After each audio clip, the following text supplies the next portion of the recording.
Hey guys, Putty here and welcome back for the final show of the year. It's the Night of the Champions. It is Mid-Atlantic Wrestling. Before we get started, the ring generals, the new wave, who are notoriously bad backstage, have been pretty quiet this last year or so. They're starting to piss me off. Scout's like, it's no big deal, man. We'll get up on my ass about it. So yeah, we're gonna head over to the southeast, and we're going to Alabama Field Row, the first ever southeast Mid-Atlantic Wrestling show. Let's just see if there's any other places we can get a bigger crowd. I'm not gonna move it now, but yeah, this is the biggest crowd I think we could possibly get. I think Mid-Atlantic might be bigger, but yeah, let's get rocking and or rolling. The main event is a cage match between Ernest Youngman and Fro Shore. Big match for the MAW heavyweight title. Ernest Youngman over. Nope. I'm just used to putting him over after about a year and a half of putting him over. Fro over, open, slow build, decisive. Yay. Yay, Fro. Congratulations, you're back to your lol Fro wins ways. He's basically had the identical... Let me take my headphones off. He's basically had an identical run to John the Man Cena. Because he started off... He's been winning his entire career. Actually, I don't know if I've shown you these stats before, but they're updated now, so they're a little different. He's been winning his entire career, 190 wins. He's 10 away from 200 in Maw. Only 17 losses, most of which are probably tag matches. And he started off by winning a mid-card title. One mid-card title straight in the main event. And even when he's not in the main event, the usually main event shows. Although we did keep him away from the main events of shows, even when he wasn't the champion. So I feel like we did a reasonable job of that one. We've got a semi-main event. I kind of come up with it on the fly over the last couple of weeks. It is, of course, I think a fair main event. It is. Oh no, not Brooke. Joanne. There we go. Fatal 4-way. Alicia Strong, Fuyuko Higa, Belle Bryden, and Joanne Rodriguez. In retrospect, probably should have been Brooke Tyler. But no, this is the match I've been building to. And the reason why I think it'll make a good semi-main event, despite how many good people are in there, is one, there's 4 people, so there's a good chance somebody's going to be off their game. Yay, Alicia's almost back up to all A's. Fuyuko's just frickin' machine, though. And 2, I'm probably going to have to keep both these girls strong. Yes, well, Alicia certainly is not happy, because Alicia is just like her daddy. Joanne is also not happy, as expected. Yeah, so I imagine this will do like a B+, hopefully. I'm imagining in my brain hole that it's going to be an 84. If it does any better, then tickle me surprised, and I will be very happy with anything higher. So, we have had we've got one more steal from SWF. No, sorry, we've got a steal that I should probably talk to you about, and it is our first ever, I believe, steal from SWF. It was a big negotiating battle, one that probably was not worth it, but we fucked them over a little bit. We got Darren Smith. He's a referee. The contract I offered him is that he only works pay-per-views, because he's actually not as good as Wilson, but he's really freaking good. We're good to have around, and we've got him. Wait a minute. Yeah, he's fine. He's good, right? Yeah. And we've got him, which means SWF don't have him. That's the point. We tried to fuck them over a bit. By the way, north of the border have fallen to cult. So have US Pro. After their big spending spree when they tried to steal all of our workers, and we managed to keep, I think, all of them, US Pro have fallen back down to cult. So, there you go with that one. Let's just check, make sure. Yep, Rock's still going good. What about Wilson? Is Wilson still as good as he always has been? No! Wilson, no! Don't fall again. We need you to stay. We need you to stay at your big 100. We need you, Wilson. We need you. Alright, well, that's that's that then. We're also going to focus on the tag teams this show, because we got a lot of them now. Oh, I should mention something. Obviously, we've debuted Natural Storm. Yeah, nothing. We don't really need to talk about that. But I do want to talk about something. Let's use the good old boys. We don't use them nearly enough. I use them in single stuff, and they're good at it. But I don't use them in tag stuff enough. I should mention that we have started the long process of turning Primus Allen heel. We finished up the storyline with those guys. Also Dusty, who I assume is on it. Did we? No, we didn't finish the Dusty storyline yet. But we've finished up the Primus and Animal storyline, and Primus has got 100 momentum, so has Animal. And instead of moving that on to someone else like I usually would, I'm going to start turning Primus heel, give him a new gimmick. And what we're going to do is start, because he's ready, clearly. He's super over. He's really good, you know. he's nothing spectacular, but he's gonna make a good feud partner for Fro, and if he gets over enough, I would be willing to sign off on a title switch to him. Like, that's how close he is to becoming a main eventer, is that if he can get himself to a B- overness across the US, or even just in the Mid-Atlantic, and prove that he's not pop-capped lower than it, sure, give him the title. I don't mind. He looks like he can carry people, even despite how much of a typical monster heel he is. He's got sea-brawling, you know, there's nothing wrong with him. Nothing wrong with him at all. We're going to call this match the Christmas treat. It's just a 6-man with, we don't have that many lightweights left on the roster after our recent, exodus where, everyone has to bulk up. Yeah, we don't have enough people to fill it out. Oh yeah, by the way, I dropped to a lightweight just to increase my star quality a little bit. But, yeah, we'll chuck in the traditionally good at this kind of match people. I guess, am I a good high flyer? I actually kind of am. Sure. And the Gravedigger has turned from this, stalwart veteran presence into a super junior. He kind of looks like Optimus. This kind of makes sense now. Acid 2. This guy. And do we bog Austin down with this match? Yes, I think we do. Austin has to go over, though. Poor Austin. This is going to be the Christmas flippy shit match. Yay. And obviously, Austin Smooth goes over in an open match. Decisive. All out. I thought someone might complain then. I was like, Alright, we'll go Nigel against Austin, who is going to be booked, obviously. And we will make this one the all-out, amazing battle of the century. Nigel versus Austin. Nigel goes over again. But this time, we are going to keep Austin strong. Because I would like Austin, obviously, to start moving into... He's already a main eventer, by the way. He auto-pushes to main event, which is fan-frickin-tastic. So, yeah, we're ready to start pushing Austin as the guy he should be. And then probably turn him face at some point, because he screams babyface to me. I know he's a little bit of a shit, but he is, yeah, he's pretty babyface to me, I think, with the flippy shit style. He has an alt that looks a little more babyface, and a little older, too. So possibly when he hits 30, we'll go with that alt, maybe not. But now he's a middleweight, so he's perfectly ready to start going into the main event scene. His charisma and star quality are good enough, much better than Nigel's ever were. So, yeah, it was perfect for me. Alright, more tag team stuff. More tag team things. Throw tag teams at things. Team Chaos and New Wave, probably both these matches. Yeah. So, Chaos against... Not Aces. We've done that match too many times. We will do it again. Don't get me wrong. It's like, oh, we've done that match too many times. Do you mean we will never do it again, buddy? I'm like, no, it'll happen. God, come on. Guys, do you even know who I am? Of course I'm going to do that match again. But it's like, I'd like to wait a little bit and have the tag team titles on the line when it happens. A lot of girls are not getting on this show, which is very disappointing, but we're going to do kind of something about it, but we're not going to get all of them that are missing on the show. We do need to start booking Logan Wolfin, though, because he's proven that he's the kind of guy who will just complain like he's just been screwed over in the Montreal or something every time he doesn't get booked for a show. Oh, we actually probably can't get the girls on this show because I want to book Alan. Damn. I'd like to book Alan and Dusty, but I'm not going to do that. Actually, maybe I do book Alan and Dusty, and then I book one of the girls, too. Yeah, I think I'm going to do that. Well, actually, do we have time for that? That would require 20 extra minutes that we don't have. Sorry, girls. Also, sorry, Alan. Sorry, Dusty. Alan's on the show. Don't have to say sorry to Alan. It's not Alan's fault. We're all good, Alan. Alright, I'm going to test this out. I tried this out on the TV show, but I forgot to note the results. So, if we have his opponent be attacked by Alan DeVille, does that still continue the feud? Alright, so, we're live on pay-per-view.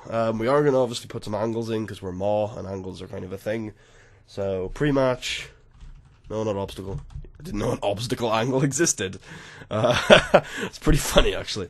For sure, elaborate entrance, of course, because he's Fro frickin' sure, and everything he does is elaborate, everything he does is successful, and the last scene of the year is going to be my man Fro sure. After this long, I'm going to explain the feud to you guys now. I feel like I don't do that enough. So, Froschur and Ernest Youngman have been battling for 3 years, give or take. Fro took an issue with Team Chaos. He thought that, you know what, this is stupid. You guys are getting way too much traction as, you're dominating far too much of this company that I love. And he put together, Aw Shucks Inc. and that kind of failed because Team Chaos took it down, and as revenge, Fro swore to end Team Chaos eventually, and fought Ernest at the first ever WrestlePalooza match, WrestlePalooza event, and it was in a street fight and won, but Team Chaos continued to grow even afterwards, and eventually it got to a point where they had all the belts. And then finally at WrestlePalooza 3, after some more matches, Fro managed to put an end to it. Not only did the Team Chaos tag team lose their title belts, but he managed to himself personally beat Ernest Youngman for the world title that same night. And this will be the final one. Ernest's Team Chaos is falling apart. Deuce and Robbie are questioning his leadership. This is Ernest's last stand. He's like, Fro, you took everything from me. So this time I'm going to take the title off of you, and I'm going to take your freaking career as I just destroy you inside this steel cage. And that's what this match is all about. So let's get rolling. So the Christmas flippy shit match gets a C.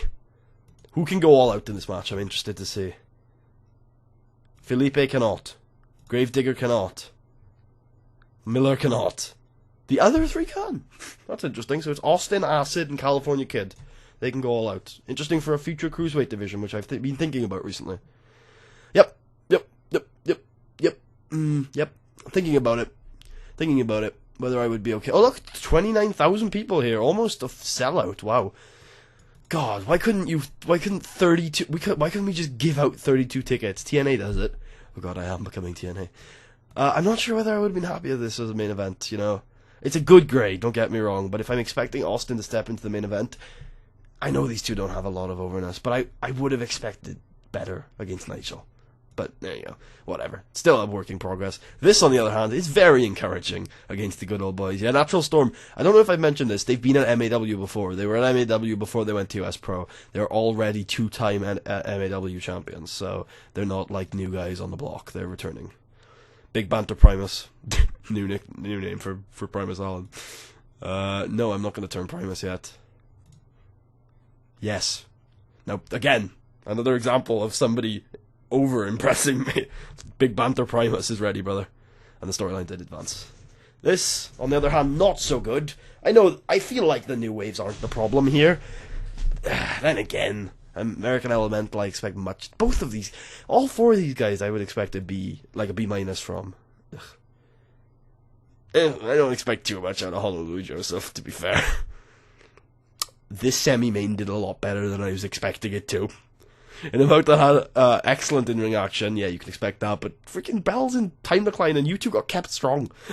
So, Fuyuko Higa defeated Alicia Strong, Belle Bryden, and Joanne Rodriguez in 10 minutes, when Fuyuko Higa pinned Belle Bryden with a Higa Green Driver Brainbuster!